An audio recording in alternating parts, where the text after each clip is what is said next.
Hello, friends. This is Phil Bechtel from the Kids Stories Podcast. Thank you for joining me today for our drawing activity.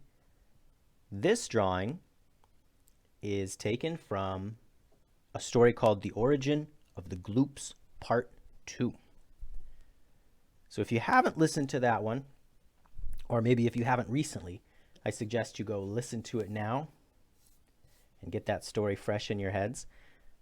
This is a scene that we're going to draw together. This is one I did for you to look at now, but then I'm going to move it and we're going to draw it together. But I wanted to show you before I started. So this is the part when Harry and Nikos and Rolly are out searching for the escaped Gloops who are causing a bunch of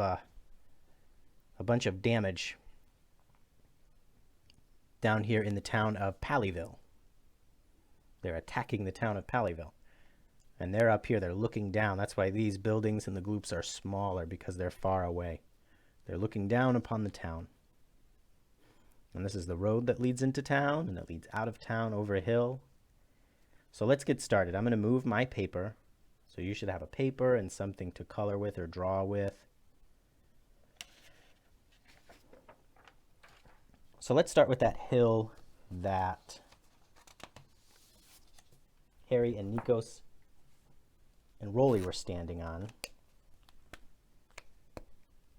I'm going to start at the bottom of my paper, kind of close to this edge, but kind of in the middle. So if you go to the middle and then go a little bit farther to your left, and then just make that a line that goes up, up, up, just like that.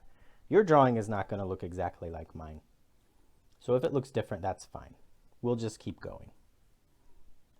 So up at the top, we're going to draw the three main characters from our story, Harry and Nikos and Rolly. So I'm going to draw Rolly first over here on the edge of the paper.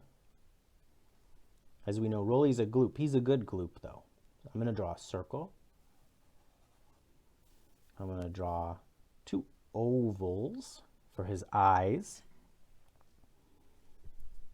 And then I'm going to add two humps, one here, and the other one I'm going to do out the side. I think if I do it up here, it would look like an ear, wouldn't it? But they're actually his little gloopy hands. So I'm going to do that way. And maybe Rolly's pointing down to the town. Now to draw Harry and Nikos, I'm going to start with rectangles. So I'm going to go above the ground here, and I'm just going to draw a little rectangle. You can see it's not perfect. Our goal isn't perfection here. We're just having fun drawing. Now out of the bottom of my rectangle, I'm going to draw his two legs. 1, 2. And I'm going to add a couple of feet. Just like that. I think I'll draw Nikos pointing too. And he's like, what is that? The Gloops are attacking the town. Oh, but they don't call them Gloops, do they? They call them little helpers. The little helpers are out of control. Can't forget Nikos' head. Now I'm going to draw Harry. Harry's bigger than Nikos. Nikos is a younger person, and Harry's a grown person. Harry's an adult. So I've drawn my rectangle. Again, it's not a perfect rectangle, and that's okay. And I'm going to draw his two legs. Add a couple of feet. I'm going to draw Harry's arms coming down like that, and his head as well. So there's our three main characters standing at the top of the hill. Now way over here, what they're looking at, I'm going to start drawing the town, and I'm going to use similar shapes, aren't I? I'm going to use rectangles again, smaller rectangles. The town is so far away, everything appears smaller. I'm going to start with 1, 2, 3. They should be all different sizes.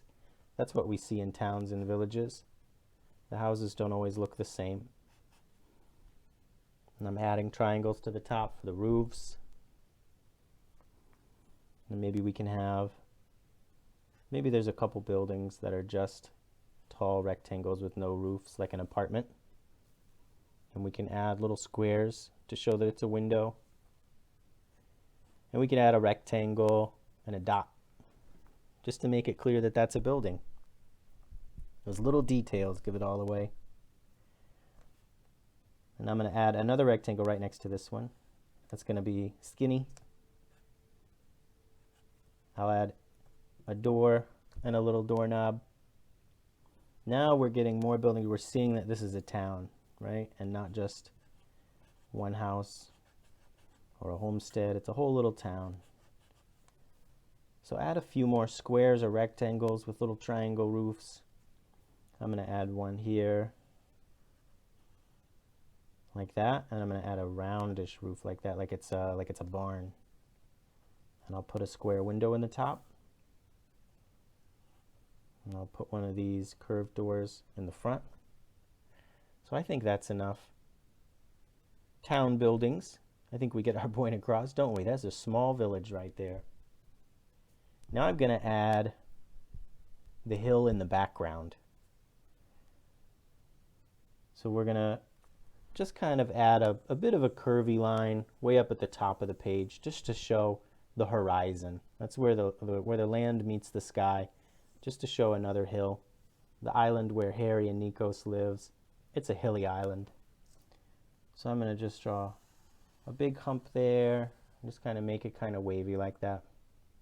So that's a hill in the distance. Now I'm going to make the road. Before I start with the gloops, I'm going to draw the road. It's going to come from out of town and head right into town. And I'm just going to leave it. I'm going to let it stop right there. And I'm going to continue the road right up into the horizon, right up to the top of that hill. And I imagine that it keeps going down the hill to another little town or another little village on their island. Now they're looking down and they see those evil gloops causing a ruckus. Now to draw the evil gloops down here, or what they call little helpers, right? To draw the little helpers down here, I'm going to use just one simple shape, right? And I'm drawing them small. So I'm going to draw a little hump. It looks like part of a letter N or an upside down U. And then I'm going to draw the bottom of it. And then just like I did here with Rolly, I'm going to draw two arms sticking out. 1, 2. And if you want to go the extra mile, if you want, you can add the oval, the dark oval eyes. 1, 2. I'm using kind of a thick marker, so I might not add the oval eyes, but you can feel free to add whatever details you like. I'm going to draw, let's say I'm going to draw 9 of these evil little helpers. So there's 1. So now I've got 2.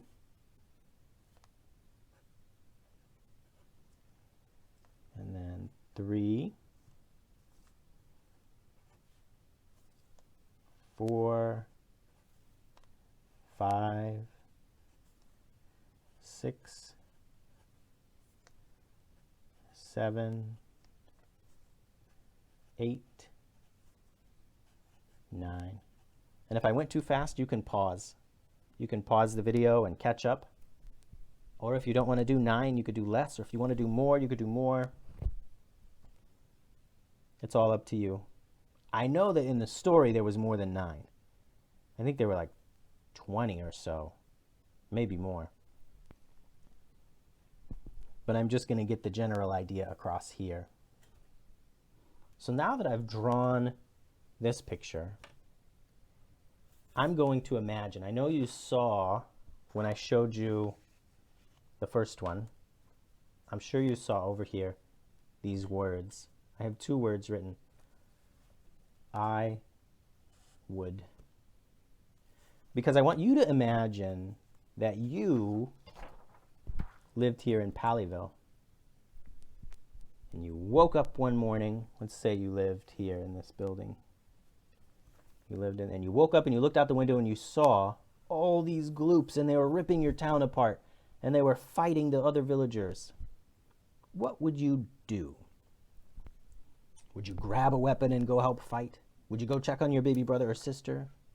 Or maybe you're a wizard, so you would grab your magic wand or your wizard staff. So I want to add words to our drawing, and I want you to do that with me now.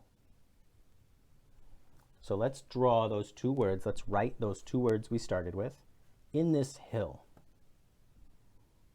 Those words are I would. And I want you to think about what you would do. So let's write the letter I. We're going to start with our line up and down, and then a line on the top and a line on the bottom. That's an uppercase I. Now the word would is not spelled the way it sounds, not exactly. We can write that together. It starts with a W, W, O, U, L, and then the letter D, would. I would. Now I want you to write on your own, or you could have a grown-up help you. I want you to share what you would do if you lived here in Pallyville and you woke up and you saw these gloops just going wild outside there in your village, just tearing everything apart. What would you do? Think about that. Say, I would. And I would love to see your work. So if you could have your grown-up email me your completed drawing, especially the story part. You can draw it yourself, or you could dictate it to your grown-up. You could tell them what you would do, and maybe they could help you write it out. But I would love for you to share that with me, and then I could share that on the website for all of us to see. Thanks for joining me today, friends. Adios.